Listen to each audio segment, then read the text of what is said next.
Welcome to the Ice Guys, presented by National Hockey Now, Saturday, October 22nd. Ian Cameron, Alex P. Smith, Vito, who's with us on weekends. It's a full house. And back with us once again, we had him join us in the playoffs last year. Kyle Bond is back as well. Kyle, we'll start with you just to say hello. Welcome back to the Ice Guys. Great to have you. Appreciate it. Good to be back. I think last time I was on was in the playoffs.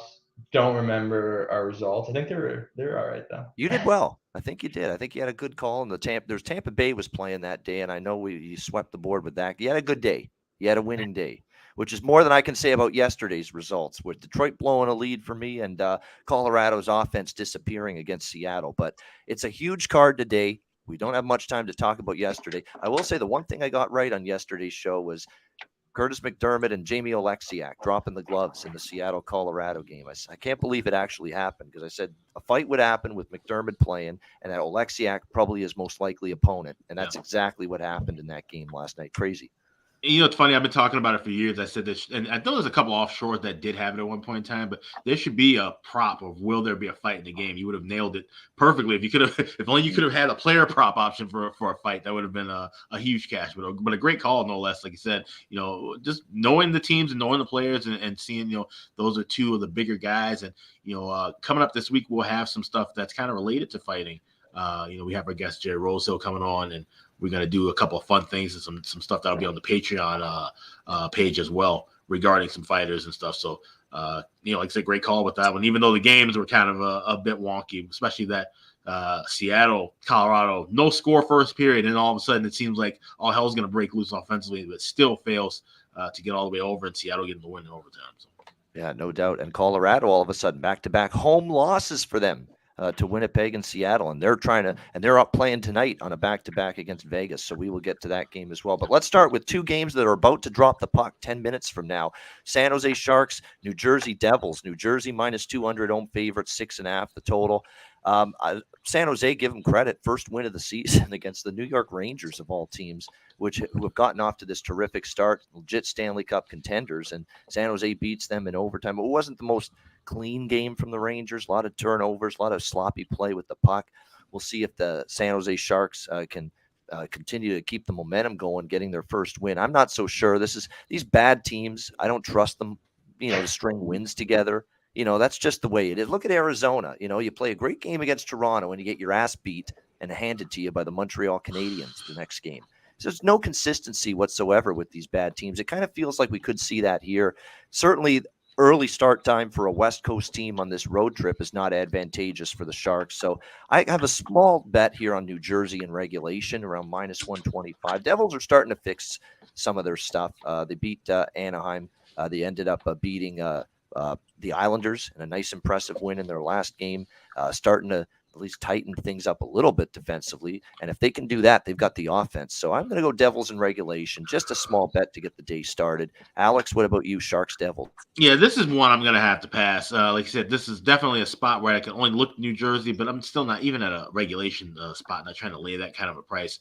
San Jose is just brutal right now. And you wonder, you know, as they get toward the tail end of the trip, you know, will the fatigue, will they just kind of bottom out? And of course, we'll be getting ready to, you know, back them in a spot where they're back at home, which is something we really love to do with San Jose. Historically, it hasn't always been as strong as it was maybe, say, you know, 7 or 8 years ago, which is funny because those were better Sharks teams. But with this one as bad as they are right now and this terrible form, we might see a return to betting on San Jose in those first games back after those long road trips. Yeah, no question. Keep an eye on that. We know we're just waiting to pounce, Alex and I, with fading San Jose first game home off a road trip. They've been horse shit in that spot, horse shit over the last 10 years. Vito, what do you think here? San Jose, New Jersey. Well, yeah, kind of guys on the same page with you. I actually look at these Saturday games very early. I start to look at them at Friday morning here in Europe. So I think that's like very early in US. So then when the lines open, and I grabbed Devils at the price in regulation, it was plus 105. So that decent, of course, is a decent price to play. Yeah, so I grabbed that one, and well, I mean, Devils, yeah, if you just look at the stats, I mean, if you look at Corsi levels, they're all the way in the top, you know. So I think the goaltending is again the problem, second year in a row for this team. You know, we saw Blackwood that first game against the Flyers. I think he could help had a better game, So, but again, now we talk about the Sharks, and the Sharks coming off a big win against the Rangers, I don't think they can put these great 2 games together. I think that was just lucky. I think Rangers were not sharp in that game. So would I play? I guess, yeah, well, Devils in the regulation would be my play here. I think it's like minus 125, something like that. So I guess that's the way to go, yeah. You like a goal scorer prop? Ride Andre Palat. He's starting to, get it going for the New Jersey Devils. Last couple games he scored in back-to-back games, so I like Palat goal scorer prop for the New Jersey Devils. I'm trying to find this trend here, and I know I'll find it here at some point, but definitely I am concerned about San Jose here. This situation off a win. I know long-term the numbers aren't good. What do you like, if anything, here, Kyle? San Jose, New Jersey. Yeah, no, I think you guys are. I'm sort of thinking the same way that you guys are. Back end of a road trip, day off in New York, maybe had a little bit of fun last night. Early turnaround game. New Jersey's been playing well too. Their younger guys are getting a little bit more mature, and so yeah, I don't know. I think it's going to be maybe sloppy as well, like those early games Saturday. So I do like the over 6.5 there. But I would say New Jersey in regulation would be the safe bet. I should probably throw out the disclaimer that hockey is not my betting forte. As an ex-player, That's fascinating. every Explain that, because you played the game. You've played, you've been around the block in professional leagues for many years, played the game for many years, and yet you find hockey and you're a better in football and other sports. I know that very well, but yet hockey for you is tougher. It's trickier for you. Explain that. Yeah, I don't know. Like, to provide a little bit of context, I'd have a buddy being like, "Hey, what's the dressing room feeling like this morning? How are the guys? Who's in? Who's out?" Giving him the inside scoop. And here we are, heavy favorites going into the game, and just get blown out. And I'm feeling good in the locker room. Team's feeling good. And so I guess all of this to say that, like, even the players don't really know what the outcome's gonna be. So I have a difficult time betting when I don't even have the inside scoop, when I did have the inside scoop and would still lose. And so that's a great point to circulate. You're basically saying that there wasn't a lot of reading the press clippings in the room, where it's something that you kind of see what happened in football and basketball at times, where you guys didn't, a football team might have, we saw Notre Dame at the beginning of the year. They kind of went around the rally that there were 17-point dogs against Ohio State. There wasn't much of that going on at all in a given locker room, right? No. Okay. I don't know.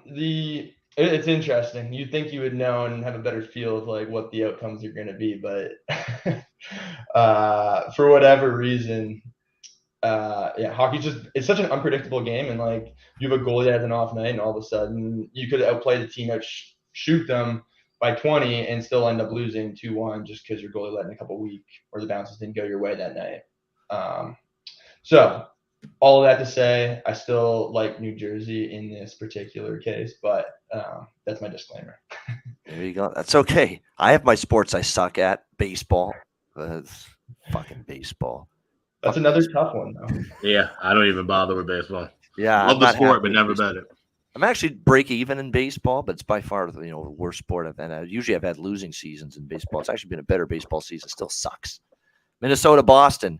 Kyle's backyard, his new backyard. He just moved to Boston recently, the last few months. The Bruins here taking on the Minnesota Wild, minus 110, even money, both sides, 6.5 the total. This game about to begin. I like the Wild here in this spot, just because they got the first win finally.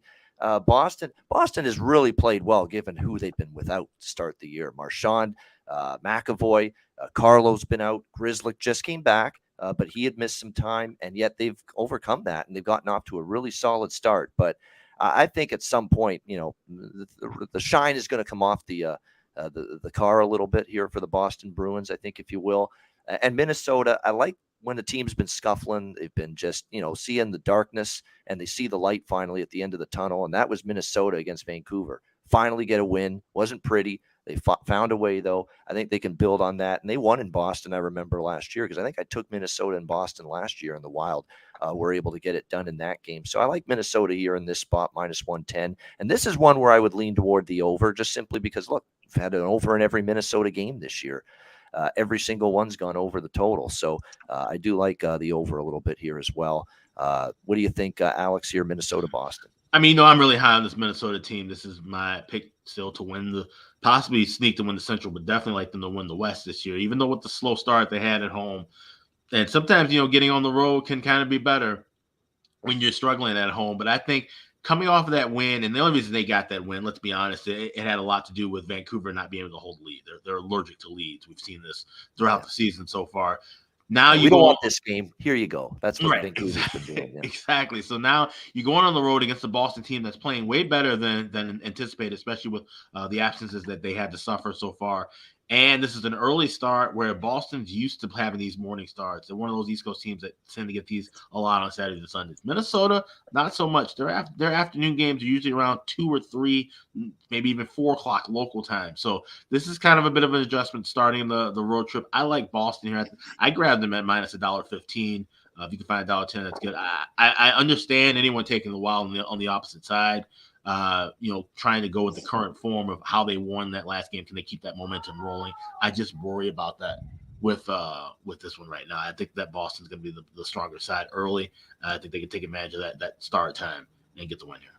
No, I got to give Boston credit. I never thought they'd be 4-1 at the start of the year with their schedule and with who is out, but they've done a nice job. I think, again, there's regression on the way for the Bruins. We'll wait and see on that, as apparently there's noises in Alex's vicinity right now. It's like Vito, somebody outside my apartment. I don't even know what, that's like looking at the door. Yeah, it sounded like someone fucking hurt themselves. I heard, Yeah. That was really weird. Vito, what do you think here? Minnesota, Boston.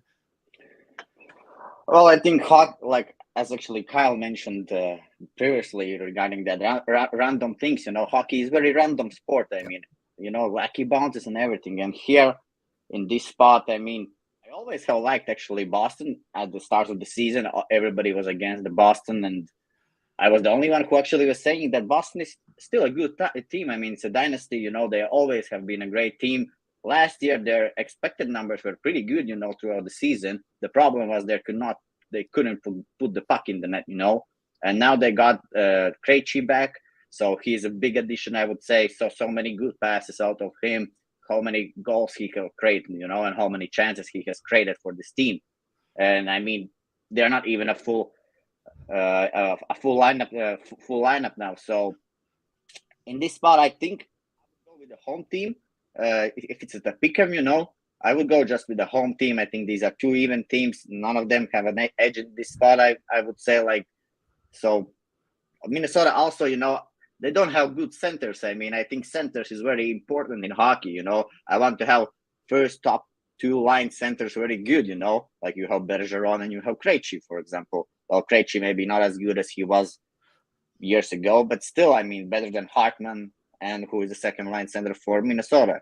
So that's why I would like to go with Bruins. I have no official play on this game, but my side would be Bruins. And regarding the over and under, this is a branch game, They usually start off slow. So let's see how it's going to go. I think it's going to start soon, so we will be able maybe to jump in with some live bet during the show. Yeah, Melissa just said the same thing in the chat. Bruins tend to start slow in these early afternoon games. So here's Kyle now. We turn to him for this game. He's living in Boston now. He's a Toronto boy. He loved the Leafs growing up. He played in the Leafs organization for a bit, specifically with the Marlies there. And now you're in Boston, and you got all these Bruins fans swirling around you. So you're in an interesting spot right now, my friend.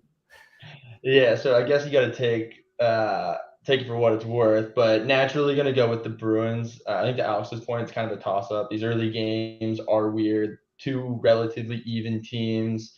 I like the point about you get on the road, definitely true. You kind of get away from your family for the first time, group of guys together, you build that camaraderie. Close enough. Something like that, as Don Jerry would say. Something like that. Yeah.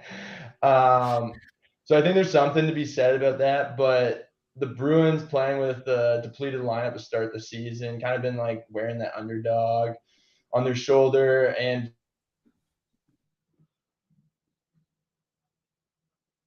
Oh, I think Kyle just went out for a second, but that's all right. We'll see if we can. He'll come. I'm sure the connection will get ironed out. It happens every now and then. Yeah, Matt Boldy props, no doubt about that. I think that would be the prop I'm targeting in this game, especially if I'm looking at Minnesota involvement. All right, those games are just getting underway or about to. Now, the next two games are late afternoon games. We've got Arizona taking on Ottawa. Ottawa minus 250 home favorites here, 6.5 the total in this game. Well, when you look at this matchup here, Coyotes, Senators, Coyotes get the win against Toronto. Predictably, we said we don't like this team or trust this team to put two good games in a row. They could not as they get trounced by Montreal in their next game. Will they be able to bounce back here? That's the question. The only concern I have I obviously want to bet Ottawa. I backed Ottawa twice on this homestand, won both games, cash tickets with Ottawa against both Washington and Boston. So we'll see if they can keep it going here in this game, hosting Arizona. The only thing I get concerned about is complacency and doing what Toronto did, taking this team for granted. It's the Coyotes. We could just step on the ice and beat this team. I want to see Ottawa bring it here. I've liked their effort the last two games. They totally outplayed Washington. They deserved that win. 44-24 edge and shots. A nice, impressive victory from the Ottawa Senators. Drake Batherson's off to a terrific start for them. 3 goals, 3 assists through the first 4 games. He's your goal scorer point prop guy, in my opinion, in this game. Number 1, at least, the top option for Ottawa with the way he started. Drake Batherson's had a nice start. Claude Giroux, Alex DeBrincat have 4 points each in the first few games as well. The new additions that fit in nicely with this team. So I would lean toward an over here. I would lean toward Ottawa team total over as well. Probably prefer that than the money line or the puck line because this Arizona team, and Ottawa's focus for this game, I hope it's there. It should be. I like the way they've played at home, but you never know with these teams. Sometimes they just think it's going to be easy street against Arizona and they play down. So you worry about that, but I still like Ottawa team total over and the full game over 6.5 here in this one. Alex, what do you think here? Coyotes, Senators. Yeah, I would just lean with Ottawa team total over. That's the only thing I could play here, and even then, it's just not something that's strong enough for my card. Ottawa should be able to name their score here against Arizona. I think this feels like this screams one of those kind of 6-2 flat spots for the Yotes. But as I said, there's other spots I like a little bit more, so it's more of a pass. Yeah, and I think too last year I remember, Arizona, Ottawa, the 2 games they both flew 5-3 and 8-5. Those were the final scores. Some serious high-scoring affairs last year, Arizona, Ottawa. So that's why I also liked and leaned toward the over here with this one. We got Kyle back. We'll go to Kyle actually with this one here first. Arizona, Ottawa. What do you think? Yeah, I got to go with the Senators in this one. Obviously, they've rebuilt their team, brought in a lot of star power, have a pretty good start. So, and then Arizona's Arizona. To your point, definitely inconsistent. They go out and beat the Leafs. But that's the weird thing about hockey, right? Like, I feel like everyone's taking the Leafs in that game and anything can happen. And that's why I don't like betting on hockey. But the Leafs play down to their competition. I'm shocked that there's people who in their right mind thought, yeah, that's a really good idea to lay minus 400 with Toronto. I know it was Arizona, but my goodness, we know what they've done in the past. Sorry to say it, but it's true. So yeah, I would take Ottawa, and I'm. What's the spread on this one? Oh, the puck line. Puck line minus 1.5 is. Just see plus 100. I was about to say probably even money. Yeah, even money. Yep. So yeah, I think that would be my bet if I was a betting man. I agree with that. 2+ goal lead or 2+ goal victories for Ottawa. Back-to-back home games, so they're very capable of winning by margin. Did you get involved, Vito? I know it's a high price. You stay away from these usually, but what do you think, Arizona, Ottawa? Actually, I did get involved in another thing like with Devils. I mean, I took this early on a Friday morning, and I took it Ottawa in a regulation at minus 120. So that's when it opened, wow. And that's when I grabbed it. Yeah, and now it's great all the way down. So, yep. So I'm also going with sense here. I like it. Good stuff. And you got a great number on it. Absolutely. And that's a good point I want to kind of lead into briefly is when you have, we always talk about having multiple outs, multiple books, but if you have a book that has great overnight options, not just side and totals, but you can bet 3-way, you can bet first periods, I know BetMGM is one of them that has things up, a full day early. There's a couple of American books, a couple of offshore books as well. Definitely add that to your repertoire with hockey because there's a lot of value you can find. I like to bet a lot of just full game side to totals overnight. But if you have an option with first periods and three-way lines, you can get some even better value as well. Yeah, exactly. Well done by Vito to line shop early, get ahead of the line move, no doubt. This is the last of the afternoon games, St. Louis and Edmonton. Edmonton minus 155, home favorites. How about the total now? 7. It's open 6.5 up to 7 here. But you see the Blues, they've gone over the total each of their first 2 games of the season against Columbus and Seattle, 5-2 and 4-3, the final scores. Now, both of those landed right on 7. So, that's why the moves to 6.5 to 7 is significant here in this game. The Oilers exploded offensively against a Carolina team that was playing some excellent team defense until they ran into Edmonton in that 6-4 victory for the Oilers. One of those games where, look, when everybody's percolating for the Oilers, everybody's humming, everybody's got it going. That's what they can do with the 6 goals against Carolina. Hyman scored. Evander Kane got off the schneid, scored his first goal of the season. McDavid contributed. Draisaitl had a goal. I mean, they had all the big guns firing away for Edmonton, and that's what they're capable of when they got everybody going. How will they fare here against St. Louis is the question. Last time they played, April last year, was at a 6-5 game. I remember it in Edmonton. Back and forth it went. Certainly, I like the over at 6.5. I'm a little bit more, pumping the brakes now at 7. And when it comes to the Oilers, I mean, one game they can play really sound defense. Jack Campbell's not found his game yet, even in the victory. He was all right. He was a little bit better, but he has not really found that A-level performance yet for the Oilers in net. And when you look at the goaltending here in this game, it's probably going to be Binnington and Campbell in net, although not confirmed yet. I should point out it's Vejmelka and Forsberg, the goaltending matchup in the Arizona-Ottawa game. But this one, I like the over at 6.5. Pump the brakes at 7. Nothing for me on the side here. Alex, Blues, Oilers. Yeah, here wait. I was gonna say, yeah, go to Vito and those guys first. I got to take a quick break. All right, no problem. Vito, St. Louis, Edmonton. Well, I think that 7 goals is just way too much in hockey. I don't care who's playing. I mean, Oilers or whatever. I mean, 7 goals, that's way too much. Nobody's coming out to play a hockey game thinking that he's going to allow 3 or more goals, So, only way how I would look this is actually under 7. I think it's just a high number. I think the message in the locker room for Blues will be to stop the offense from Oilers, So that's how you can win this game, by having a low scoring perhaps. And regarding the side, again, I think Blues have showed that also they won first 2 games of the season, right? With hockey is very random, So Oilers after a big win, and again the goaltending is not so sure. I just checked. I mean, it's like 5 goals against average, right, for Campbell, and then we have Binnington on the other side. So yeah, I can see this I can see Blues winning this, for example, 4-3 in overtime. Why not? So I have no official play on this game, but if I would need to play, I perhaps would go under, and I would choose Blues. Blues and under leans for Vito here. All right, Kyle, St. Louis, Edmonton. Yeah, this is an interesting one. I mean, you got Edmonton that just has so much firepower, but then you have Jack Campbell, which there's 2 Jack Campbells, and we've been seeing the not so good one as of late. So that throws in a wild card. Like, is he due for a good game?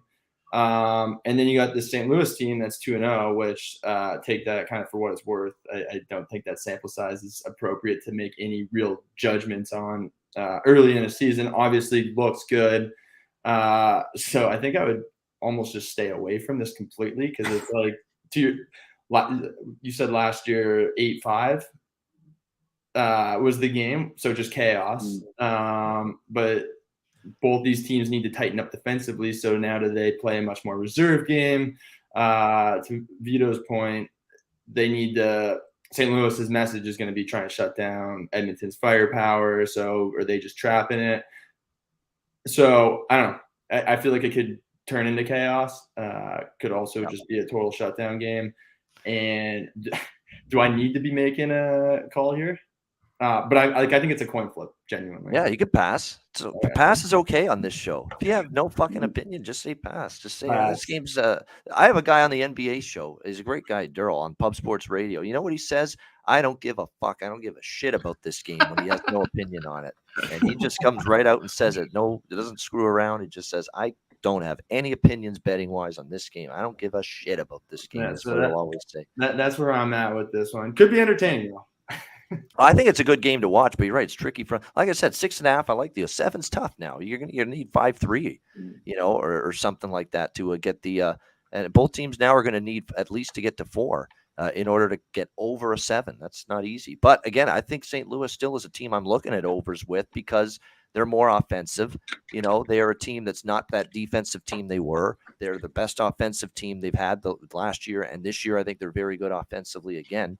So to me, it has me thinking I want to look at St. Louis games over. And speaking of overs, got 1 goal on the board already. Minnesota and Boston. First 2 minutes of that game. 1-1. It's tied at 1, and there's going to be a delayed penalty call too. This game's getting out of hand fast already. Pretty fun in the first 4 minutes. Wild games, never a dull moment. There's just high event. What's that? Low event, high event hockey. That's the new buzzword these days. High event hockey in every Minnesota game. So far this year, no question about that. We got to get a defibrillator out for Terry Edelman. He's going to need one. The team keeps playing hockey at this kind of pace. All right, the rest of the games are at night. As they say, the freaks come out at night. This is the rest of the games here at night. Los Angeles and Washington. Washington minus 135, home favorite, 6.5 the total. I like LA here. Plus 115. I'm taking a chance here with them as an underdog. The fade Washington train has worked a lot of the time for me lately. I mean, we took Ottawa against Washington Thursday night. I don't like where the team's at. I still think this team's got holes in it. They've got obviously key people out of the lineup still. When you look at Nick Backstrom, you look at Carl Hagelin, Tom Wilson, and don't sleep on the Connor Brown absence. That guy's a good hockey player, and they brought him in because they thought he's going to make this top 6 even better. He's out right now for Washington as well. So there's all kinds of key personnel up front. I don't love the blue line in terms of depth.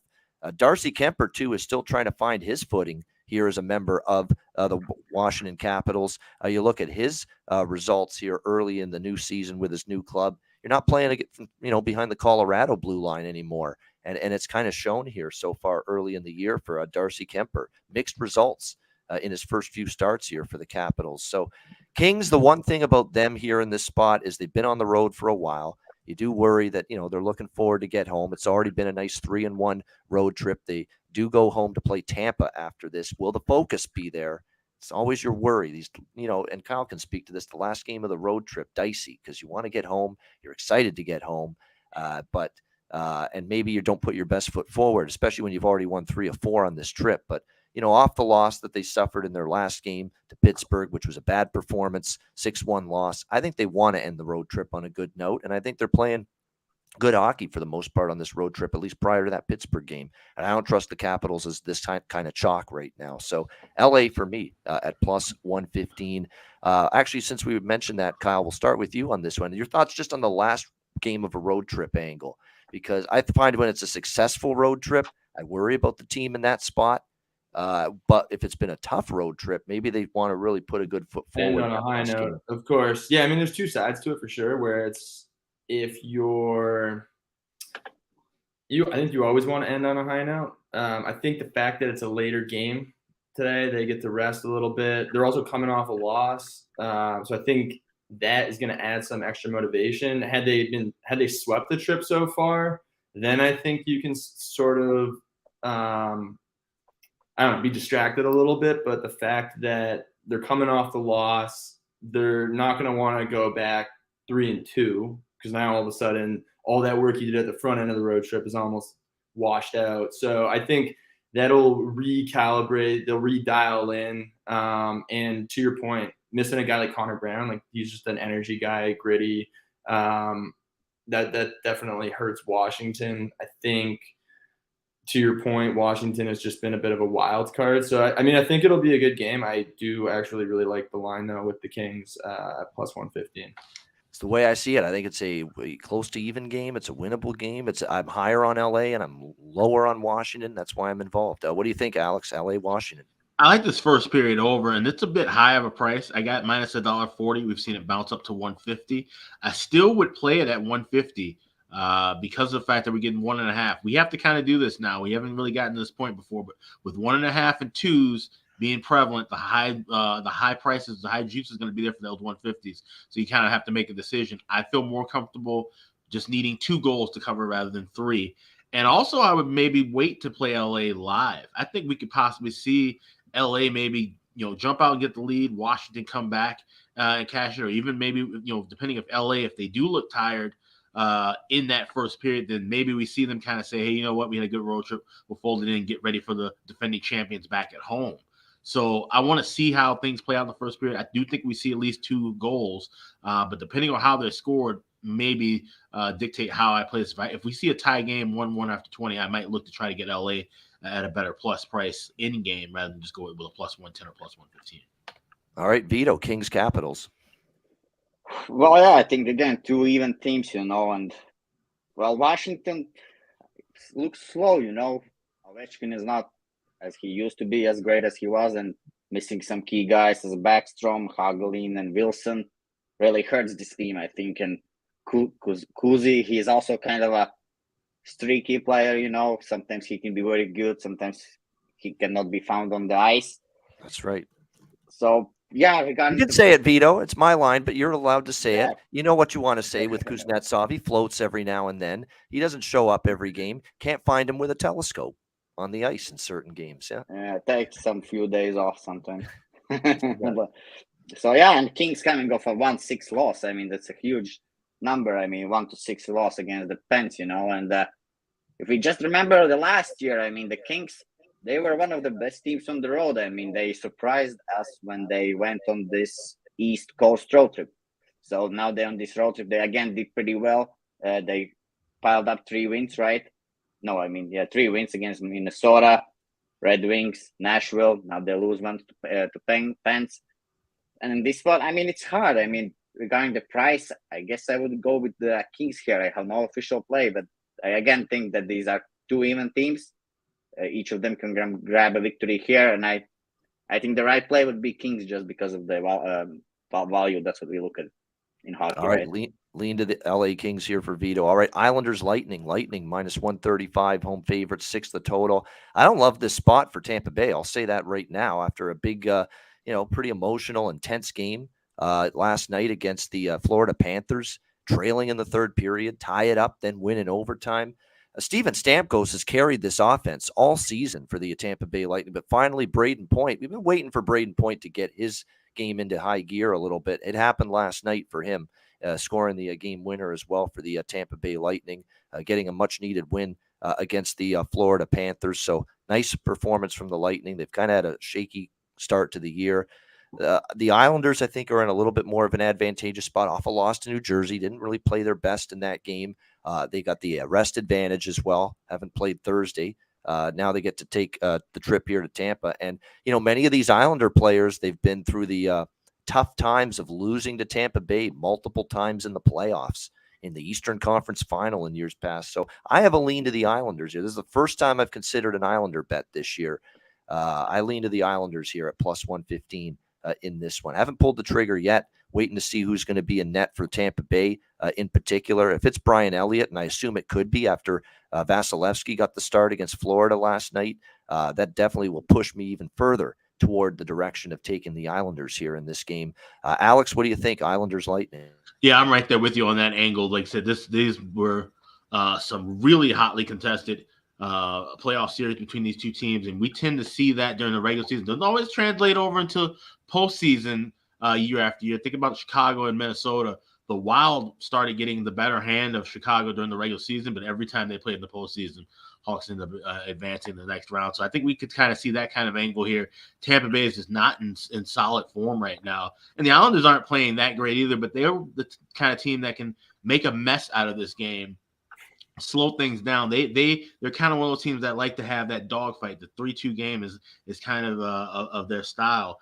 And looking at Elliott's numbers, 9-2-9 with 2.53 goals against, 22 career starts. So if he does get the nod, definitely we'll look at the Isles here on the road. game where I don't know about the total over under, but there are some props I like. I like Dobson for the Islanders, point and goal. He's got 2 goals, 2 assists. He's been great. Really good. He keeps getting better, that guy on defense for the Islanders. Noah Dobson and Oliver Wahlstrom, 3 goals, 4 points in the first 3 games. He's a good goal scorer prop, better value than, say, the big guns like Beauvillier and Barzal and Lee. You can actually get better odds with Wahlstrom, Dobson. I think those are good options, quite honestly, for props here in this game tonight. I'm just checking the lines on Wahlstrom here, for instance, for the Islanders. Yeah, you can get him at plus 380. All right, in some spots to score a goal tonight. And also Noah Dobson, just to get a point, I think he's pretty reasonable here. Minus 110 and to score a goal, plus 500, for a guy that's got 2 goals from the blue line so far this year. So bargain bin specials for Ian Cameron there with the player props. I love these. This is the kind of shit we took advantage of with Nick Robertson and that joke of a line the other night with the Toronto Maple Leafs. Great bet. It was a great thing. I appreciate it. I mean, it was ridiculous. Top 6 forward, great preseason. Getting his first game in the regular season, he's plus 550 in some spots to score a goal. You can't have that happen. Odds makers can't be caught with their pants down like that, or else you're going to get shit on. So there you go. I digress. Vito, Islanders Lightning. Yeah, well, I would also look at the Islanders in this spot, but there is a couple of things which kind of holds me off. The first thing is that Islanders have played some weak competition, I think, at home lately. Like last time I bet on them was against the Ducks when they won 7-1, and then they played Sharks, and then they played Devils. So all of these 3 teams are that is the sisters of the poor right there, no doubt with that. But, not really elite teams, And now they're gonna have this Tampa Bay team coming in. I mean, Tampa off a bad start, So they need to start to put up some wins together. And I mean, a very emotional game last night. I think in the start of the game, Tampa might even be better. I think they might carry on that speed and that just an energy from yesterday's game.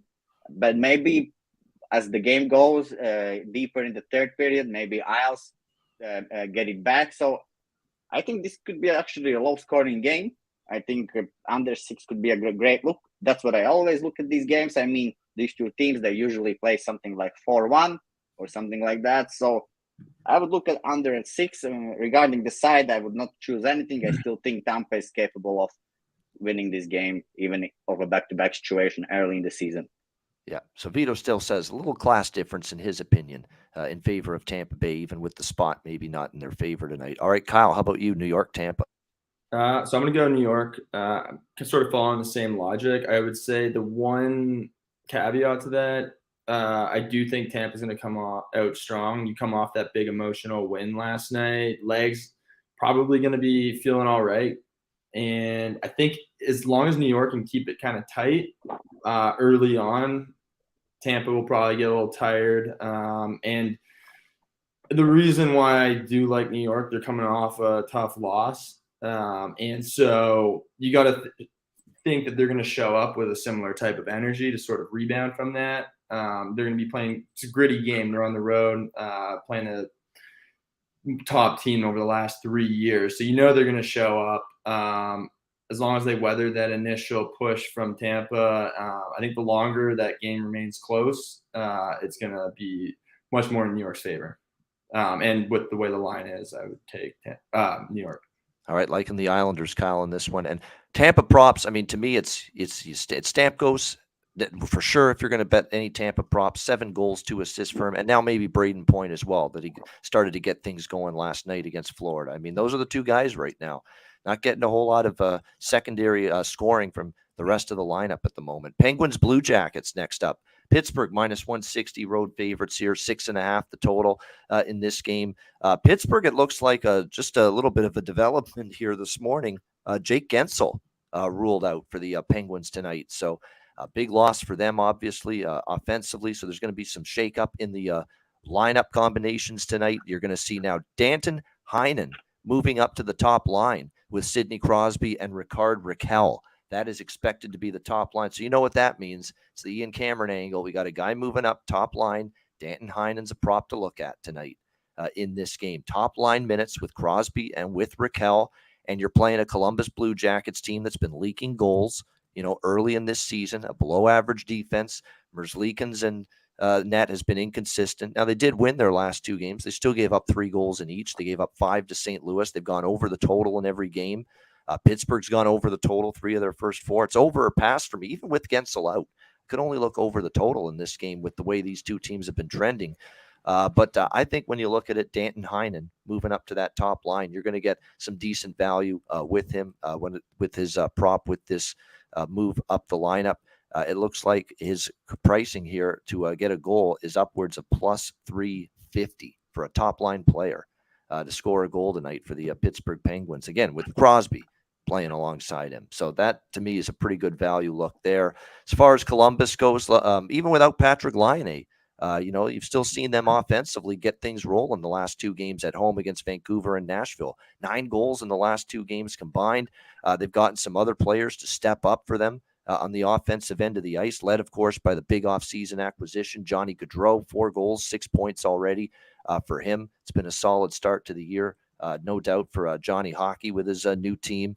Making up for the absence of Patrick Laine, who's still going to be out for a long period of time. You've also got Danforth, Nyquist chipping in, but really it's been Johnny Gaudreau stirring the drink here for Columbus. So I'm not going to get involved sidewise in this game. I mean, Columbus, I give them credit. They've been good at home. If anything, maybe a lean to the Jackets a little bit, but just a lean here. I prefer the over, and I like the Danton Heinen prop. That's really what I like most of all in this game. Alex, Penguins, Jackets. Yeah, I'm liking the overs here too. Like first period over 2. They're able to grab that at plus 110. But I also like Pittsburgh over 3.5 of the team total, minus $1.20, $1.25. 6 has been the lucky number for Pittsburgh so far. 3 wins, and they've scored 6 goals in each of those 3. They dominated against Columbus. One of the last 4 matchups needing at least 3 or more goals in each of those. And you look at Merzlikins' numbers against Pittsburgh in his career, 0-3 with a 4.18 goals against, a 902 save percentage. So the Penguins usually always get geared up for Columbus. It's always that Ohio-Pennsylvania rivalry. I think the Penguins get fired up on the road here. So I like them team total over, and I like the first period over 2 at a plus price. There you go. It looks like Boston's just taken the lead 2-1 on Minnesota. So a lot of goals early in that game, early on with the Bruins and the Wild. Vito, what do you think? Pittsburgh, Columbus. Yeah, well, I think also I would lean with that over here. And regarding the sidewise, well, Columbus is playing Rangers tomorrow on the road. So I think that's the place where you can definitely fade Columbus. Rangers of a loss, right? So Columbus in the back-to-back situation. So tomorrow could be a fade for Columbus. I think they might give everything out tonight against this Pittsburgh team. So over, I think, could be a look here. I would not jump straight away on the regulation. It's still the first road game. So they've been at home, for pretty long, a lot of games. And now the first game on the road. I don't think it's always easy on that first game on the road. And this is going to be a long road trip for Pens. They're playing Columbus now. Then they're going to play Oilers and Calgary on a back-to-back situation. And then they're going to have 2 days off. They're going to play Canucks and Seattle. So, yeah, it's going to be a long road trip. They definitely want to start it off a good note. So I think this is a pretty hard game to handicap. I think the best way is to go with over in this game. You know what? I'm doing it. I'm taking Columbus here, plus 140 plus. I'm doing it. I'm gonna pull the trigger on this. Enough him and Han. Shit or get off the damn pot. I'm doing that. I like Columbus here. Look at what they've got coming up. Pittsburgh, Edmonton, Calgary, big games, big opponents. Those are huge games for Pittsburgh. They got a game on the road in Columbus.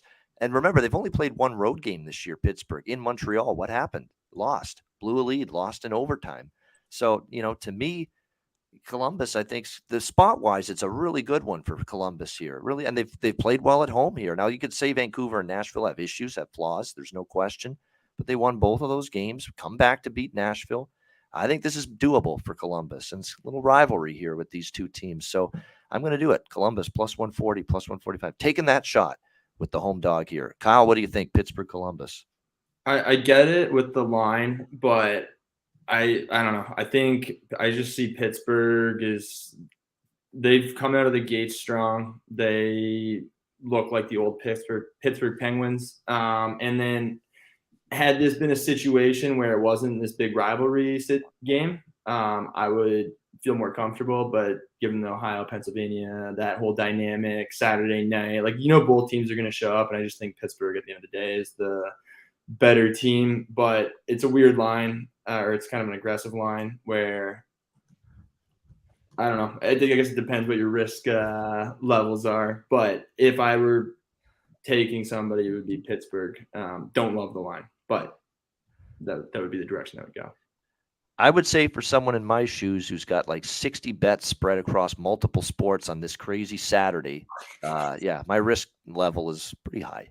Pretty high. Although I will say, even though I'm high volume, I keep everything in the same unit structure, lower units, high volume, low amount, low units. That's the way we do it. We just try to grind out a profit. I'm not looking to go big on one game or one bet. I'm looking to just pepper the board because we like a lot of things, and we just try to scratch out a profit. That's what it's day by day. That's what it is. It's the long term goal. So.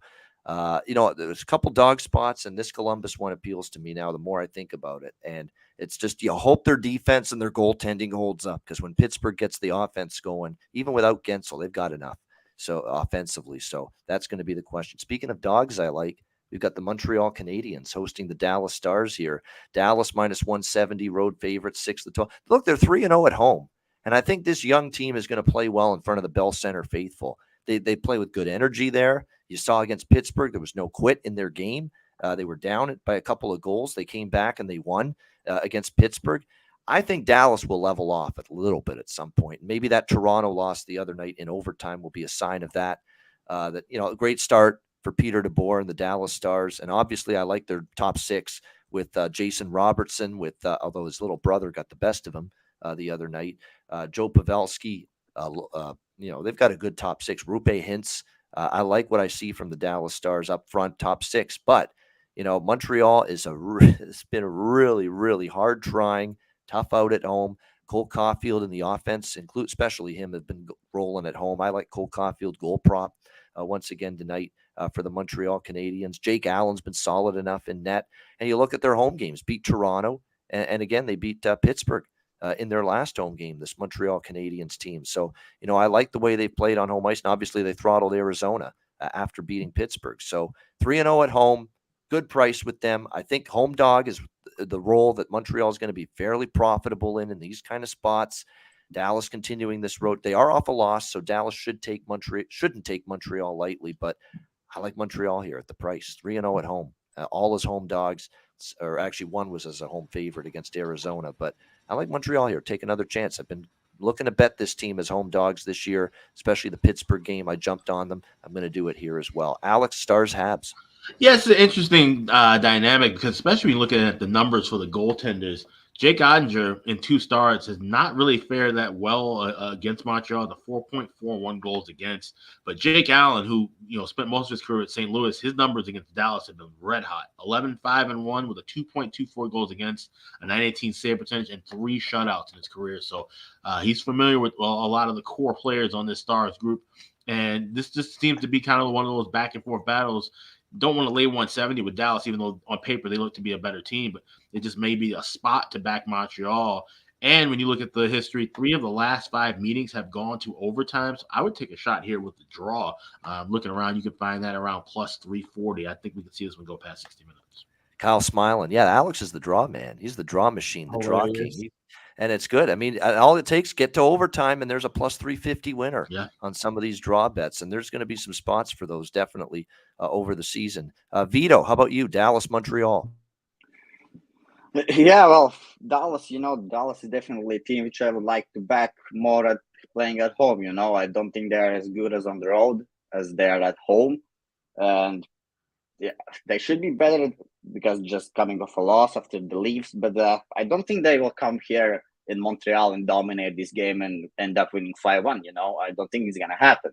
So I think it's still going to be a close game. So if it's going to be a close game, I will take a shot, I guess, with the Canadiens here at plus 150. I have no official place on this game. But yeah, the way the Stars play, I mean, each game they play close, That doesn't matter who they play. And especially being on the road, I think this is going to be a close game. And yeah, I think the value is with the Canadiens here. They're running a 2-game winning streak, I mean. But again, after a big win, 6-2 against Arizona, you could have some concerns with this Canadiens team, So still, I will come up with I definitely will post my bet on Twitter regarding this game. We still have time. It's an interesting game. I mean, either it's Canadiens money line or Stars regulation, but how the Stars play on the road, not sure about them if they can make this done in regulation. So I have no official play on this game. All right, I just have my thoughts. All right, no official play on this. By the way, the Dallas Stars, 3 straight unders to begin the year. Actually, the first game was a push on the 6 with Nashville, but they've actually trended under the total. I don't like the idea of going against Jake Ottinger. He's a great goalie, but I'm going to tonight just because of the price is so good on Montreal. Kyle, what are you thinking here? Stars, Canadiens. Quick question. What's the prop with Mason Marchment? Good thought. Very good thought. That guy's obviously always someone I'm interested in from a prop standpoint. By the way, Uri Slafkovsky, the number 1 overall pick, is out for this game. Upper body injury.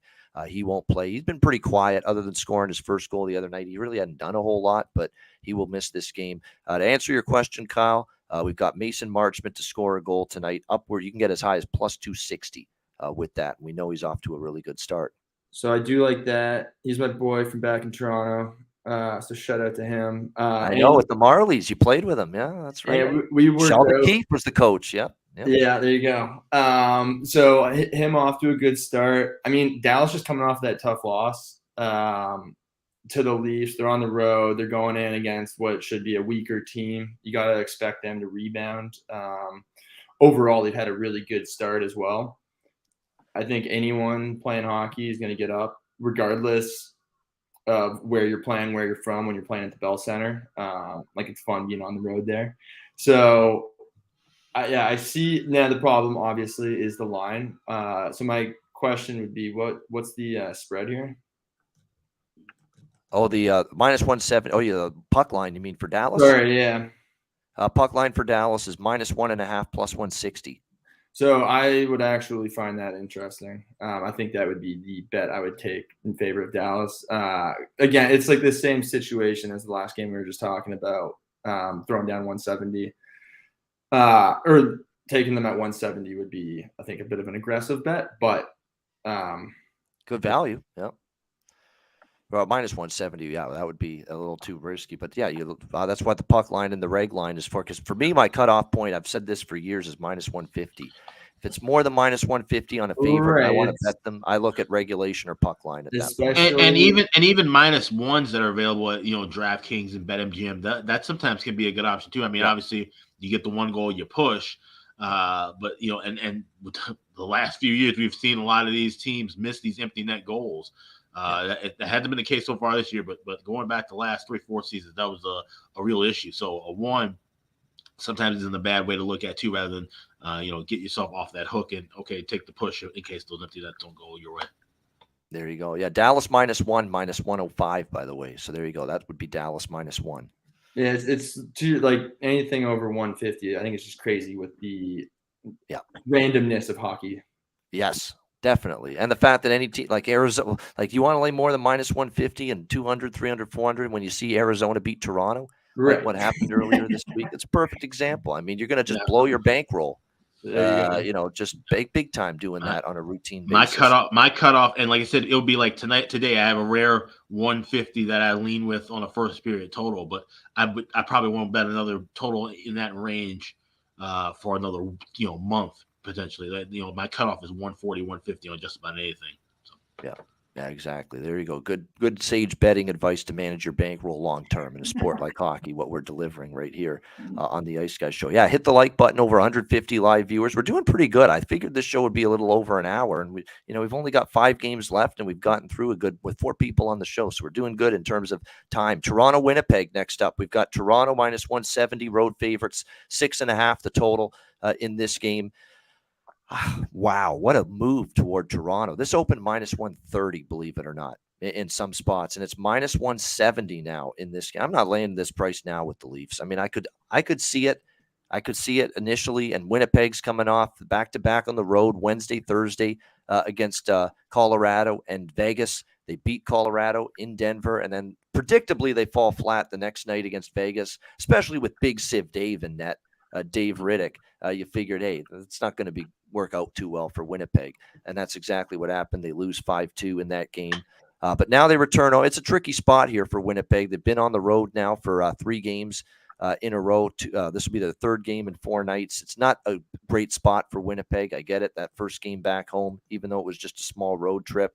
And the Leafs are looking to get some consistency in their game. They're looking to build off, getting back on track after the Arizona win, beating Dallas in that game by a score of 3-2. It looks like Connor, a good goalie matchup. Ilya Samsonov is 3-0 as a starter this year for the Leafs. So he's been good. He's been solid in net. He's given them good goaltending. If you listen to any of his post-game press conferences, he's a funny son of a bitch, too. He's got hilarious shit he says after the game. He's like, after the last game, if I put my Russian accent on, I was like, oh, I feel pretty good. He smiles everywhere, he says, for the team. He's like basically feeling good. He says, smiles everywhere with the Leaf team. And, they're smiling, obviously, after getting back on track, beating Dallas. And he's quite the listen, actually. He reminds me of Brizgalov a little bit, little loony, little off the wall with his and Russian, of course, as well, just like Ilya Brizgalov. But cool listen, Ilya Samsonov, when you hear him on the post-game press conferences. But yeah, Toronto I liked initially. Now it would probably be, if you want to bet them, I'd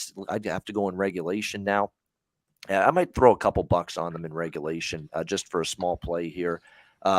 And the line with that looks like right now is around -105 to -110 with Toronto in regulation. That's not a bad look. They certainly have the better spot here with Winnipeg on the 3rd and 4 nights with travel. Lean over as well. But the one thing I'm going to come back to the well with, guys, is Nick Robertson again. I mean, he stirred the drink for Toronto the other night. Matthews, I'll tell you what, Matthews and Marner did dick all the other night against Dallas. It was Nick Robertson that was getting the job done for the Leafs. He gave them the lead. He broke up the play with Jamie Benn defensively and then goes down the ice, scores the game-winning goal. It was a terrific debut for him. And, slowly but surely, you're not going to get the prices that we're going to get with Nick Robertson initially. And they've already made a significant adjustment. We got +500, +550. Do you know what the best I see tonight is? +360. So they've already made a little bit of an adjustment, but it's still a great price at +360 for Nick Robertson to tally again for the Leafs tonight. Alex, what do you think? Leafs Jets. A slight, not so fast, my friend. I get where you're going with looking at Toronto. Obviously, you want the regulation price over the money line price, but I think now with this line move, we actually have some value here on the draw. And I think Winnipeg, like I said, 3rd game in 4 nights. I think they're going to slow things down a little bit. Obviously, a much better situation with Hellebuck in net than David Riddick. This feels like it could be one of those tight games. It feels like no shit, Sherlock. on surface, it feels like where the Leafs should win this game 5-2. And what do we see them do in these games? They usually end up kind of squeaking out, maybe winning it 3-2 or losing 3-2. But this definitely has an overtime feel to me. And at high as 370 now on the draw, I'll take a shot with that.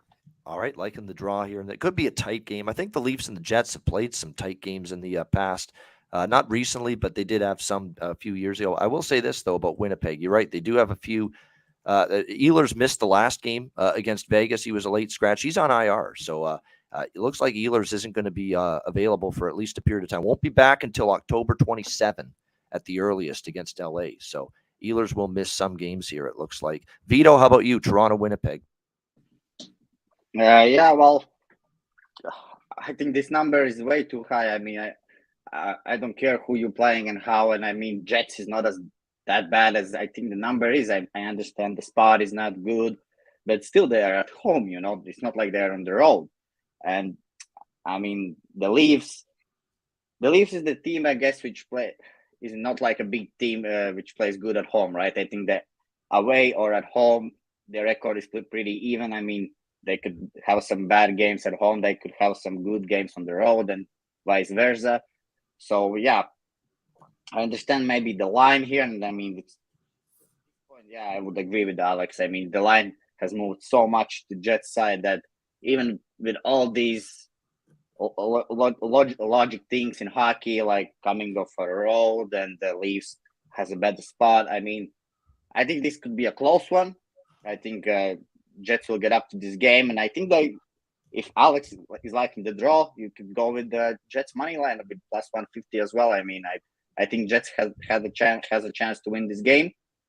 I'll not pull the trigger yet here, but I will definitely update on this game as it gets closer. But yeah, as of now, I would actually price wise look at Jets here. I believe this is also Rick Bowness returning behind the bench tonight. I'm pretty sure he's back behind the bench for the first time because he's been out with a COVID-19 positive test. So this will be his first time as a Jets head coach. Yeah, Mason Appleton's been on the top line for the last couple of games there. C-Lane in the chat mentions it. I took a shot with the prop the other night. Didn't come through. They were flat against Vegas. I would come back to that tonight. Mason Appleton prop. I wouldn't mind looking at Cole Perfetti as well for Winnipeg, who found the scoreboard earlier this week. And you down with PLD? Yeah, you know me, Pierre-Luc Dubois. I think definitely he's worth a look for props tonight as well. It's been pretty good the last few games for the Jets. Kyle, what about Leaf fan growing up? What do you think of your squad here tonight, Toronto, Winnipeg?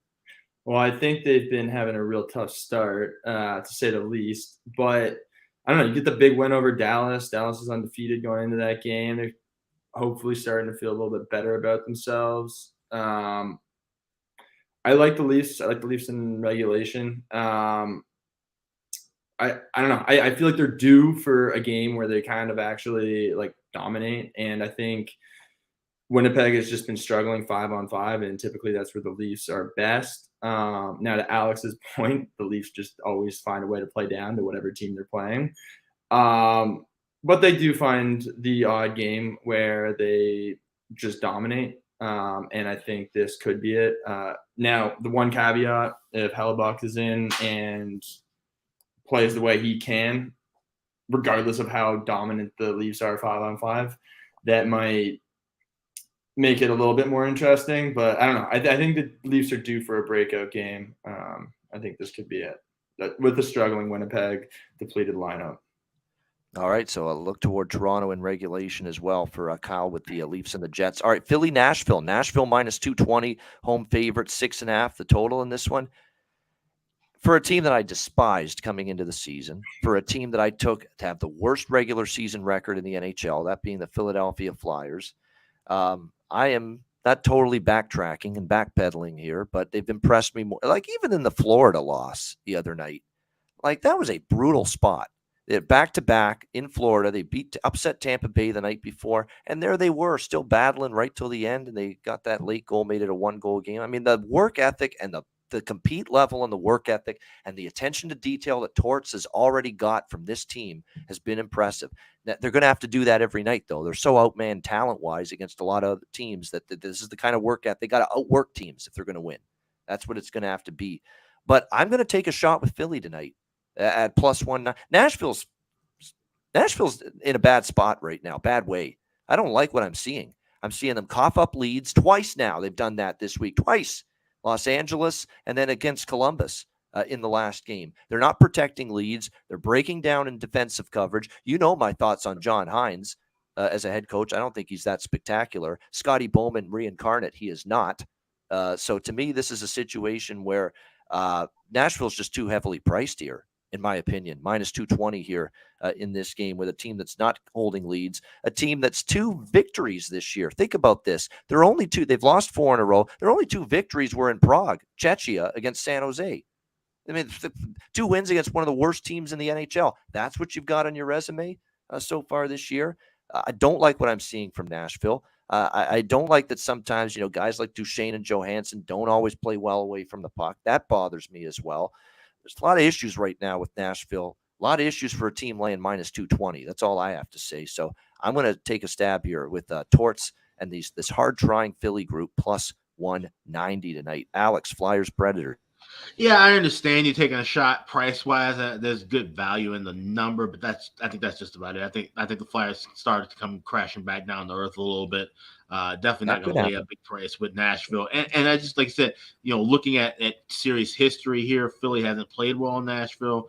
You wonder, Nashville's one of those places, Kyle mentioned about, teams being in the New York, New Jersey area. Nashville's one of those places where, teams there a little early, maybe they have a night out, maybe they're a little bit rusty early in the game. So this one's a clear pass for me with as far as price and total wise. I would probably look to lean slightly over because Philly is playing with a little bit of intensity. Obviously, they want to be more defensive minded, but I think they can maybe find some ways. At least the transition game has been fairly well. They aren't just getting, they're just like grinding everything down to stone. And I think Nashville, they like to play a bit more up tempo, especially at home. Maybe that opens up the prices and the offense for Philly a little bit. So a lean to the over, but I'm not going to make a bet on anything here in this one.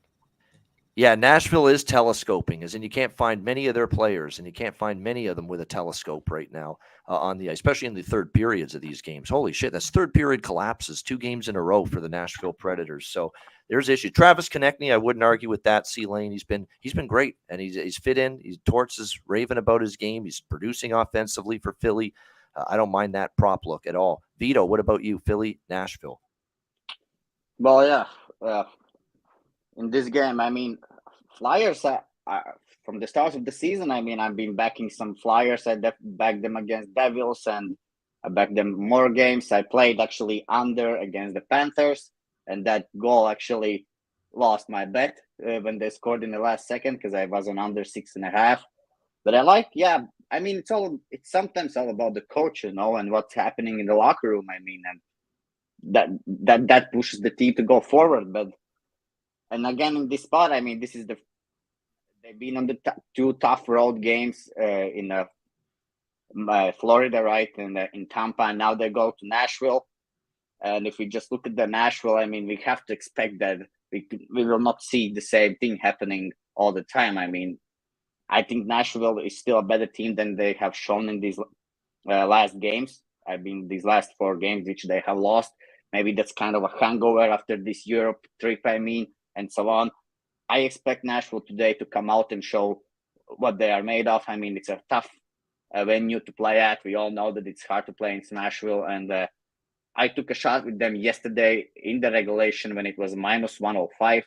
I took that price, and now it's at -120. So I think would recommend to take Nashville here in regulation. I think just Flyers been great of a start, but I think just Nashville will get everything here tonight to beat this Flyers team. I mean, they have to start to put up some victory. So if this is not the spot, then I don't know when is the next spot, So this is the spot for Nashville, and I will take them in regulation.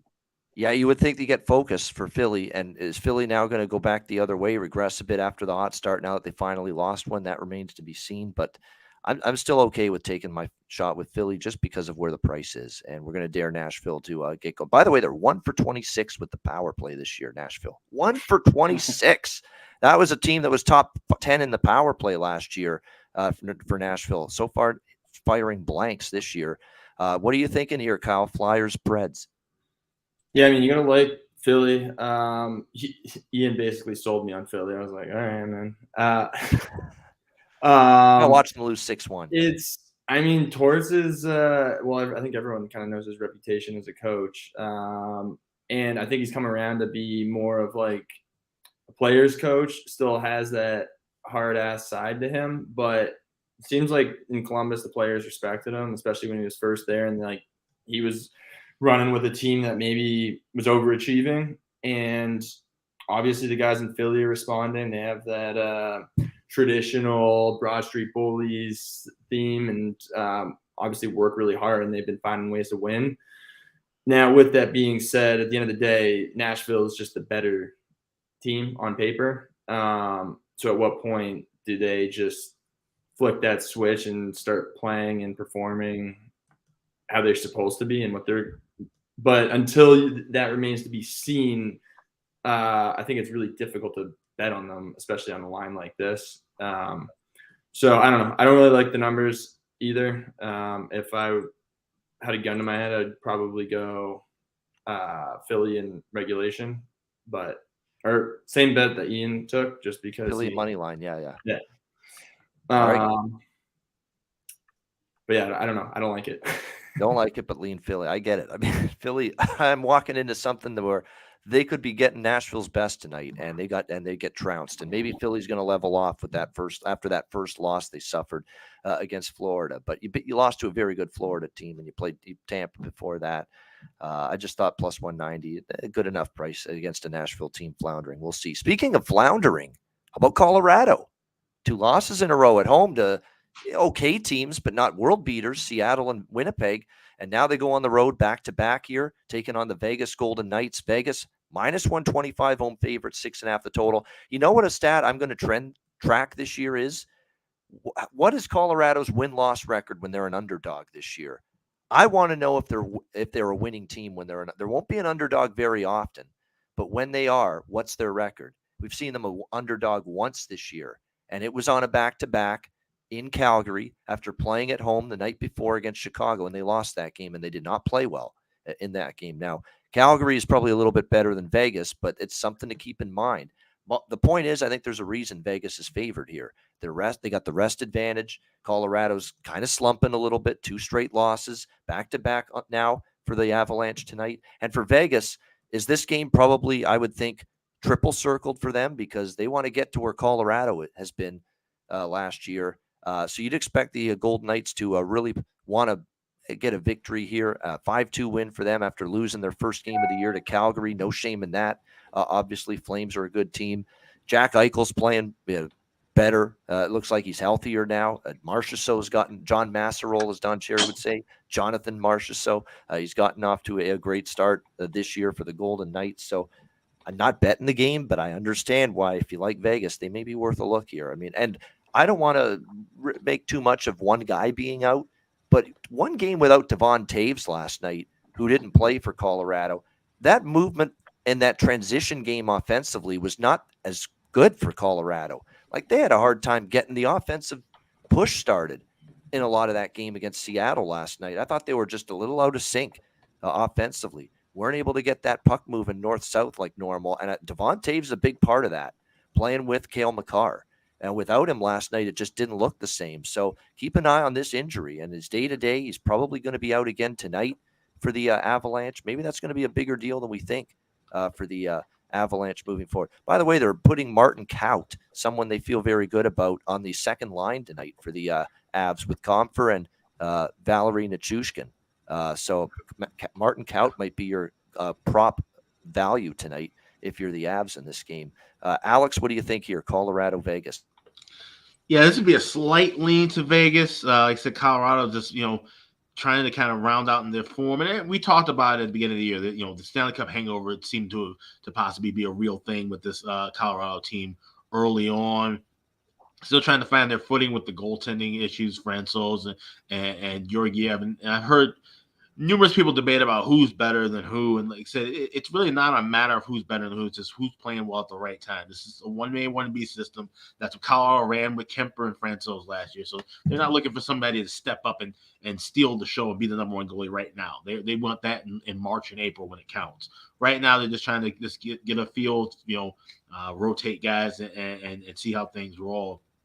But like you mentioned, Vegas, they want to get to that spot where Colorado is, obviously. They've won 9 of their last 12 games going back to last year, and they've won 5 of the last 7 meetings against Colorado. So it's just a slight lean here. I don't want to look at the regulation price, so I would lay a little bit of juice. If I had to play this one, it's not going to make my final card, but I would look to Vegas full money line as opposed to regulation here, because if Colorado does play a little tough, maybe this one does go to OT. Yeah, I mean, that's the one thing, though. It's now two losses in a row for Colorado. They are getting a good price with them. But again, I've got this weird feeling they're going to have a 500 record, maybe even a losing record as an underdog this year, because I find that in these spots, there's going to be a reason why they're priced that way. Vito, what do you think, Colorado, Vegas? Yeah, I think this is the second time this year when the Avalanche is as an underdog. The first time right. It was Flames. Yep. And they lost. Yep. Yeah, they lost that game. They started actually of a hot start, and I could expect actually also in this spot, since they had a game yesterday, they have again lost 2 games in a row, right? So I think they will carry some momentum here today. Perhaps they could have a good start of this game. And again, I think later in the game, Vegas might take over with the shots on net and so on. So for me, it's a stay off, I think, at the moment. I would actually look at that plus money with Avalanche. I just think that they are capable of winning any night. We just need to get the best out of them. So yeah, the way for me, I think I would go with Avalanche, and no official plays, but I like that over. I think the over could hit in this game. All right, liking the over here in this one, and the Avalanche, they bounced back offensively. They just didn't look at their best, at their crispest offensively last night. Kyle, what about you, Colorado, Vegas? I was actually going to say I like the over as well. I think Colorado's been in some high-scoring games. But I would, in terms of Colorado or Vegas, I think I would actually lean Colorado. Obviously, they've been struggling, have a little bit of that Stanley Cup slump, but they just lost to a not very good Kraken team last night. They've lost 2 in a row now.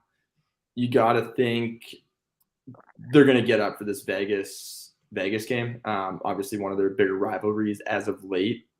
So despite Vegas equally going to be wanting to win that game, I think Colorado just they need to play with a chip on their shoulder. It's not like you're just going into a back-to-back game against a whatever team. I think there's a lot more at stake here in terms of just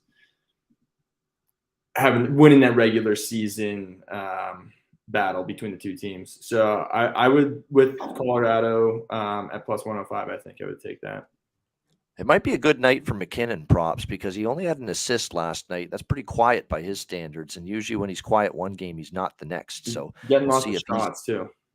Yeah, exactly. So, and by the way, Georgiev and Thompson, by the way, is the projected goaltending matchup in this game tonight. So we'll see if that ends up being confirmed. Jari Merzlikin's confirmed for Pitt Columbus, Quick Kemper, LA Washington, Ottinger Allen confirmed Dallas Montreal. So that's where we're at with goaltending there. Just some updates with that. All right, we're down to our last 2 games. This massive card, Carolina, Calgary. Calgary minus 135, home favorite, 6 the total. Give me the Flames here. I love this team in this spot. Off a loss. So is Carolina. I expect Carolina's going to want to bounce back too, but I trust Calgary to be the team to bounce back. If you saw shots of Daryl Sutter, now maybe you can't tell. He's got that bitter beer face, we like to say all the time, but even when they're winning, but he was not impressed with that shoddy defense against Buffalo, and they got ripped apart defensively. Really uncharacteristic of the Calgary Flames, but Buffalo's a damn good hockey team, good young team. They're getting better. I think Calgary bounces back. Freddie Anderson, we'll see if he's in net, but he had a tough night against Edmonton, and the defense, which had been so good earlier in the season before the Edmonton game, they got ripped apart, and Markstrom's back in net after getting pulled against Buffalo. You know, I like good veteran goalies like that to bounce back after they've been pulled. I'd expect Jacob Markstrom to be better for the Calgary Flames tonight. And I will say this about the hot start defensively for Carolina. We have to keep in mind Columbus, San Jose, and Seattle were those 3 opponents. Then they played Edmonton. They finally wilted defensively and gave up some goals. Now they're playing another good team. So we'll see. Maybe that Carolina defense, which we know is pretty good, maybe a lot of the great results we saw in those first 3 games were the opponent as well. That it's a weaker offense as weaker teams. So I like Calgary in this spot. Bounce back at the Saddle Dome, minus 135. My pick to win the Western Conference and beat my pick to win the Stanley Cup. I've got Flames over the Rangers in the Stanley Cup final this year. Calgary minus 135 for me. Alex, Hurricanes, Flames. Yeah, this is a bit of a G-check kind of game for Carolina, like you said, with the opponents they've had. You know, are they truly contenders or are they fraudulent? It's early to tell, but obviously playing a Calgary team off of the way that they played against Edmonton, they need to bounce back as well. So I think this is going to be a really good back and forth battle. I actually lean with the over 6, even though these are 2 teams I trust defensively, especially Calgary said having an uncharacteristically off night in that last game defensively. But I think this is going to be the offenses kind of willing their way to 6 goals. It won't be a freewheeling kind of – it won't be like Calgary-Edmonton where we see just goals galore, every couple of minutes. These teams are going to work hard against one another and find ways to score. So it's a lean to 6. I don't know if it'll make my official card, but I think this would be a fun one to watch late night tonight. And this would be a true test for both these clubs. Like I said, they're a lot of people's favorites to win their respective conferences and make it to the Cup final. Yeah, no question. For Carolina props, Seth Jarvis, and Martin Necas moving to the country, gonna meet me, Marty Necas. I think he's gonna, he's been my prop guy for them. Seth Jarvis as well. For Calgary, Dylan Dubé, Elias Lindholm's a good look as well. I think this could be, I think Jonathan Huberdeau after a bad game. I trust him maybe to get going. Those would be some props I'd look at here. Vito, what about you? Carolina, Calgary. Yeah, well, actually, I was looking to bet against this Carolina team when they are on the road, because from what I see last year, I mean, this is a big home team. They are playing much better at home than they do on the road. I took a shot with Sharks actually in the first game on the money line. Well, fall off a little bit short. They lost It in was the a end close 1 game, to though. 2. Yep. It was a close game. I mean, the under, I guess, was the right play, but whatever. And I bet against the Carolina, obviously, with Oilers. I took the money line. And now in this spot,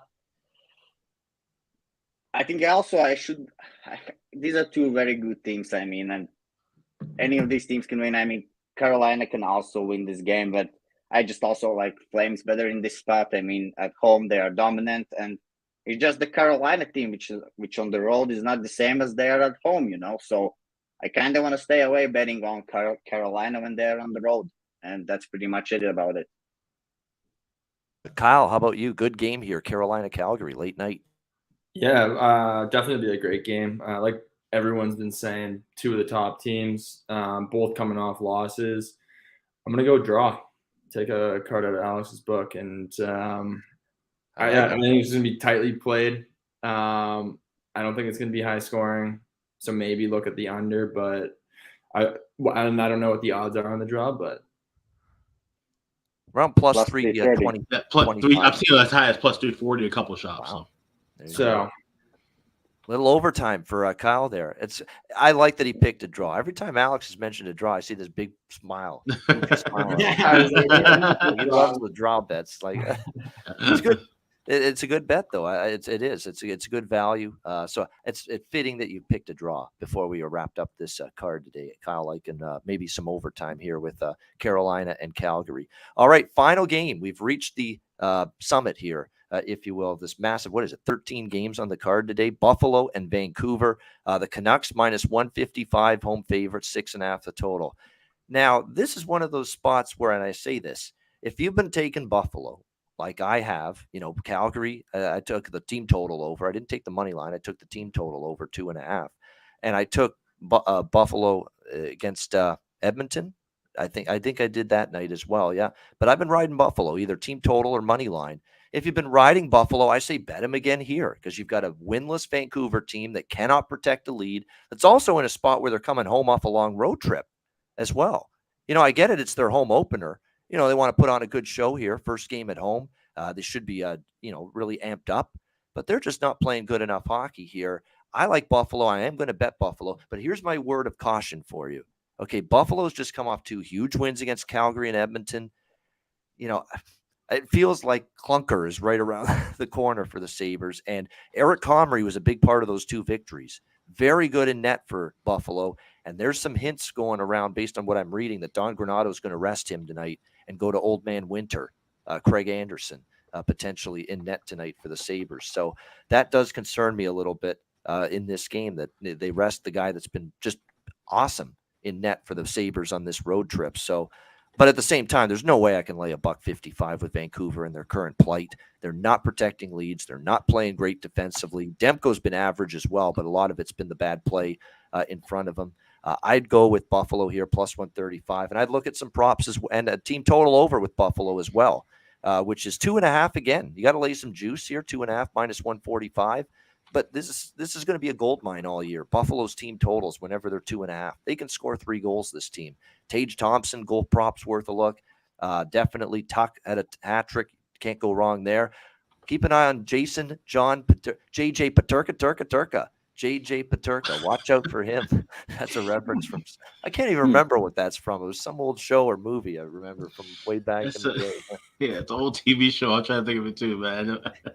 I know the reference. Yeah. JJ Paterka. Yeah. He's been excellent so far for the Buffalo Sabres. He's been doing a nice job for them. And I think he's worth a prop look tonight in this game for Buffalo. So I'm going to split it up. I'm going to have half my stake on Buffalo team total over 2.5, half of it on plus 135. And I might even jump in on an over 6.5 full game as well, because Vancouver just keeps going over the total with blowing these leads and this horseshit defense and that they've had here so far this season. All right, Alex, final game. What do you think, Buffalo, Vancouver? So I'm going with a little bit of a different kind of play. I'm going with Vancouver first period puck line. Laying the half goal plus 145 available at Bet Online right now. But I'm doing that in hopes of getting a 1-0 or hopefully even a 2-0 lead. Hey, if you're going to bet Vancouver, bet them early. Yep. And bet them early and then come right back on the other side and then try to get an even better price with Buffalo. I don't think they're going to just completely blow leads every single night. But I do think this could be a back and forth kind of game, and I think you'll be able to get a better value number on Buffalo. I wouldn't be shocked to see this. Honestly, I joke about 2-0, but I do think this could be a 1-0 Vancouver start. Like I said, Buffalo third game in 4 nights, and going with Craig Anderson in that. Looking at his numbers, and you have to take him with a bit of a grain of salt because he's played so long. He is 9-13-2 with a 311 goals against average, 896 save percentage. I think one of those two in that column might actually be a tie from way back in the day. So, like I said, you gotta really kind of look through and comb through that. But point being is that he's just not nearly as good of a goalie as he's been in the last few years. Comrie seems to be the guy who's slowly rising to take that number one job. And this could be a spot where Vancouver, with the home opener, with the bad losses, they need something to get the bad taste out of their mouth. If they're going to do it, they got to play a full 60 minutes, and it's got to start with another hot 20 minutes, something we have seen from them so far this season. So I'm going to go Canucks first period puck line, but potentially looking for a Buffalo live play at what should be an inflated price higher than 135. Yeah, they had a 2-0 lead first period against Columbus, and they had 2-2 with Minnesota after the first period. So again, they've played strong early in games. It's been holding these leads in late in games where things have fallen apart. Vito, what do you think? Sabres, Canucks? Yeah, well, I got nothing much on this game. I mean, Buffalo after winning. Give me a second, actually, to check. I think Buffalo won both of the games, right? Swept Alberta, two of the best teams in the NHL, and they swept them. So exactly, coming in high and now in this spot, I mean, they will feel confident about themselves, and they're gonna have a desperate Vancouver team against them. And even if Vancouver is coming off a road trip, and it should be a bad spot, but I mean that was a bad road trip, so let's not forget that. And I think Vancouver in this spot, they have to start win at some point in this season. And again, when next game they're gonna play is against Carolina, so that's gonna be maybe a hard one. So when to start to win? I mean, and last season they also had a bad start of the season. They fired the coach. They hired Bruce Boudreau, and now everybody was expecting a hot start from this team, and here we are. I mean, 0-4, right? Or was the record of 0-5? I think. So, yeah, it's just terrible. And, I mean, I have not pulled the trigger yet, but I think Vancouver should win this game. And only way how to look at it is the regulation. I mean, it's like plus 105. I'm still have concerns, obviously, about that and so on. But, yeah, I think I would look at Canucks here just because Sabres have just offered 2 big wins. And I think they might come here overconfident and they have a desperate Canucks team, which is going to give their best today. There we go. I found out what that's from. The Durka. Team America, World Police. Yeah, that's what it is. Okay. I thought that's what it was too. I was trying to look it up. I was like, animated. There we go. That's my new, because I'm trying to do some kind of funny song every now and then, or some catchphrase to get when I'm referencing a guy's name. And this one just stood out when I saw JJ Peterka for the Buffalo Sabres. So there you go. That's what it's from. I remember that movie. It's a throwback movie. Yeah, definitely. Yeah, back to my youth. I was in high school when that shit came out. Oh my gosh. And I'm going to be 40 in 3 years. So, oh my gosh. It's a scary thought. All right, Kyle, final game here. What are you liking here? Sabres, Canucks. Yeah, I don't know. This is an interesting one. So I typically don't like teams on their home openers. They specific, like you would think the opposite.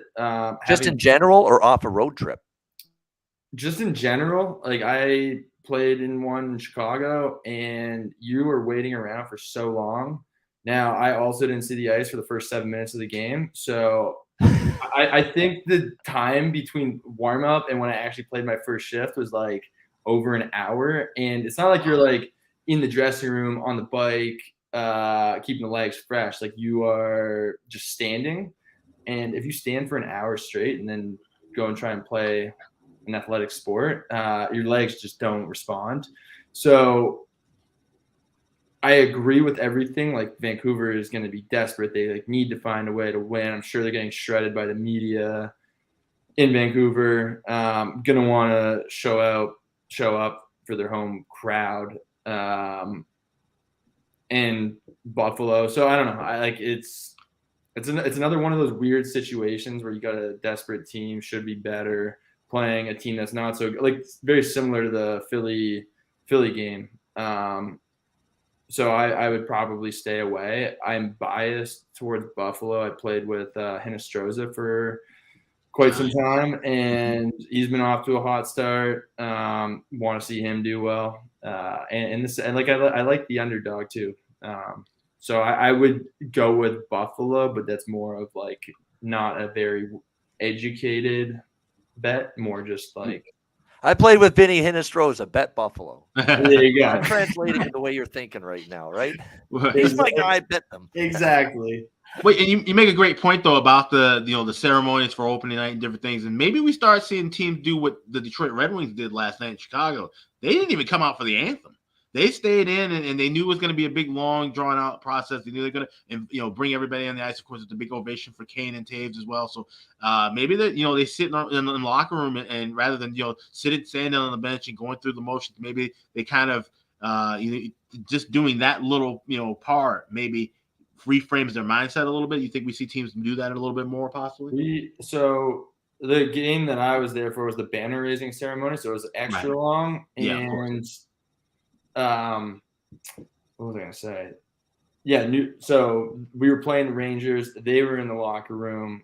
Literally came out in the first minute, scored. This is tough. Well, you guys came back and won that one, right? No, lost 3-2. Yeah, I mean it ended up evening out, but it was just like a super slow start that we didn't end up recovering from. It's a great point, and that's why we love, when we have, obviously we've had Nate Rapensky, we've had Mike Hamilton, we've had, Kyle Bond on last year, we had Carl Alsner, Bobby Ryan, you go on down the list, all the players. It's great perspective. It makes you think, especially for bettors even, makes you think about the game through their lens, quite a bit, and experiences that maybe you wouldn't consider on your own, what they might be thinking, players that take the ice every night, but you hear stuff like that and it makes you think about it a different way. All right. Glad I was able to add a little bit of value. Of course you were. Absolutely. For sure, definitely. Now, before we wrap up and get to best bets, I know you're a big football guy, and we'll give you that chance. And by the way, I am very happy that I always say if the show goes much longer than 90 minutes, it's too long. And the fact we packed in 13 games with 4 people talking about every game and just around 90 minutes is great. Yeah. So this is what we aim for. We don't want to go too much longer past 90 minutes. But Kyle, you're a big football guy. Give us things you like in the NFL. For tomorrow, we'll give you that opportunity. You're really throwing me on the spot when I have not prepared. Oh wow! What I do like is the San Fran KC game. I'm looking forward to watching that one. I'm just pulled up the schedule here. The debut of Christian McCaffrey. They've got a lot of injuries. Did they say he's going to play? I don't know. I haven't heard. It's game time decision. I can't imagine they will. That's awfully quick to throw. That's pretty quick. Yeah, that's pretty quick. But if you could have him in as like goal line situations kind of thing, or just like in very unique situations, up in the air, they say for McCaffrey tomorrow. Yep. You got to think the Bucs are gonna step up. Carolina, Carolina.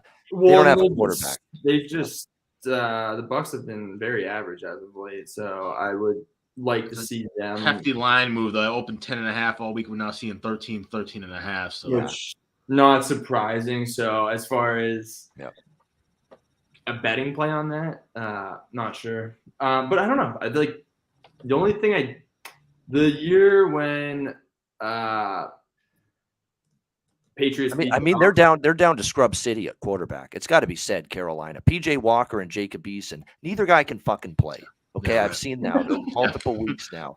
All right, they just can't. And if Tom Brady actually starts hitting his receivers and they actually start executing and like putting up points, like that could be an absolute blowout. Yeah, it could be 24-6 easy. Yeah, right. But if they don't figure it out, then who knows? What else we got? And things aren't all right with the Bucs. That's a concern I have too. Like the way Brady's yelling at his offensive line and receivers in the Pittsburgh. That's what I mean. You got to assume they sort it out. Like he always does seem to figure it out. But you got Giselle stuff going on. It's like divorce. That's because he wants to keep playing. Giselle said, "Fuck you. You're not retiring. You're not staying with the family now more like you promised. You still want to keep playing football." I think that's the crux of their. And if he's projecting those problems on his offensive line, that's very troublesome. Well, look, he took off. Right? He fucked off to go to owner Rob Kraft's wedding in New, which was also a crazy play, right? Like, yeah, he 2 days before the game on a Friday, he goes to Robert Kraft's kid's wedding. Even Hoodie didn't do that. Hoodie won his game last week against Cleveland. They beat down the Browns. What's Brady? He didn't go to the wedding. Brady went to the wedding. What did he do? Shit the bed against the Steelers. That's what he did. Yeah, no, I completely agree.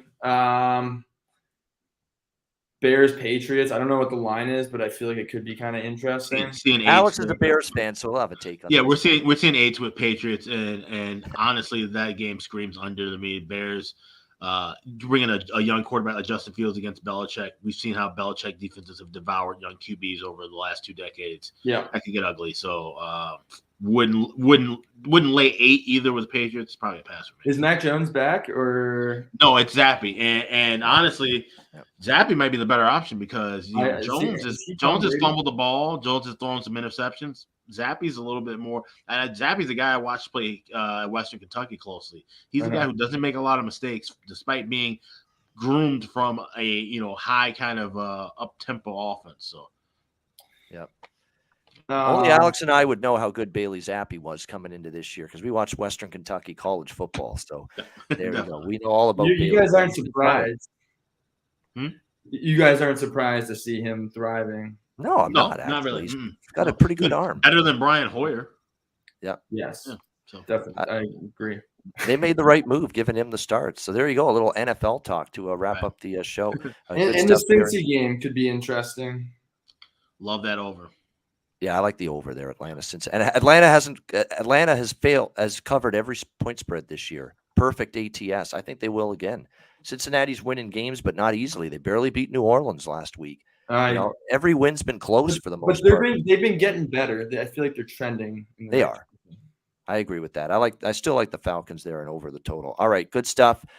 Great show. Kyle, we'll get you back on later this season for sure.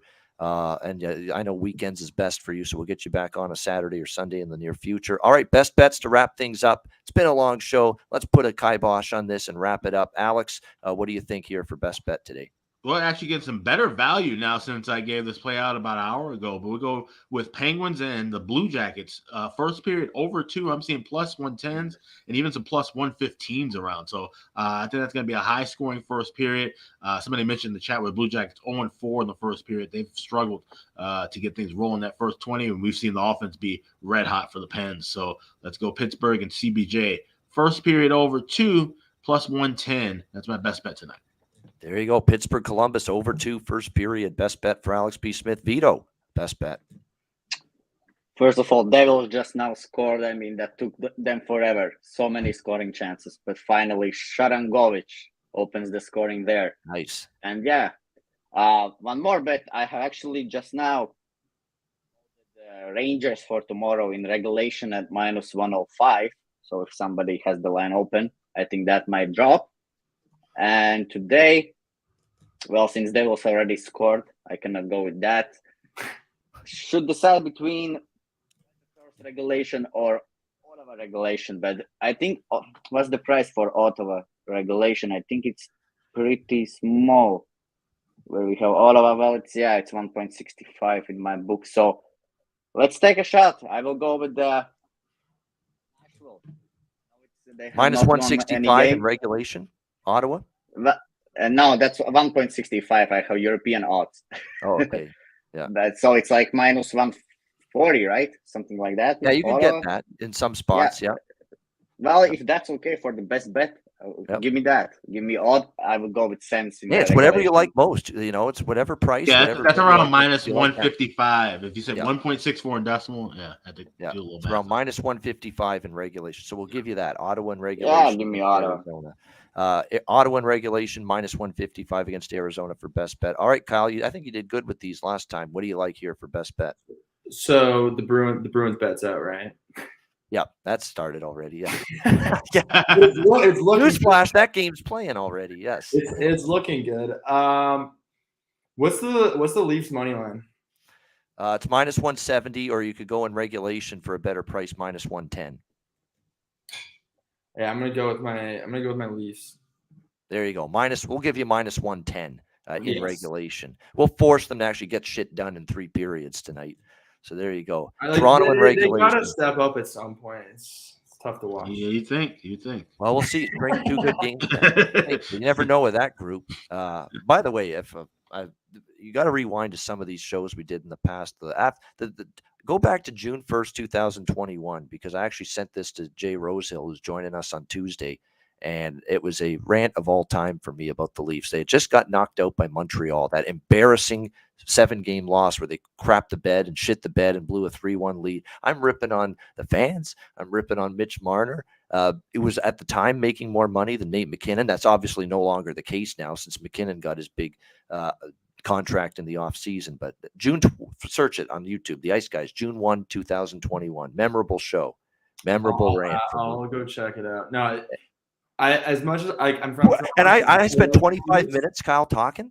Alex didn't even get a fucking word. Lose my mind. It's absolutely.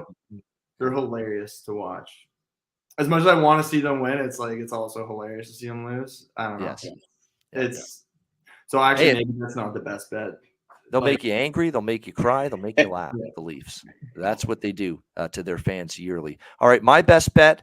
We're going to go, I fell into a burning ring of fire. I went down, down, down, and the flames went higher. And it burns, burns, burns, the ring of fire, the ring of fire.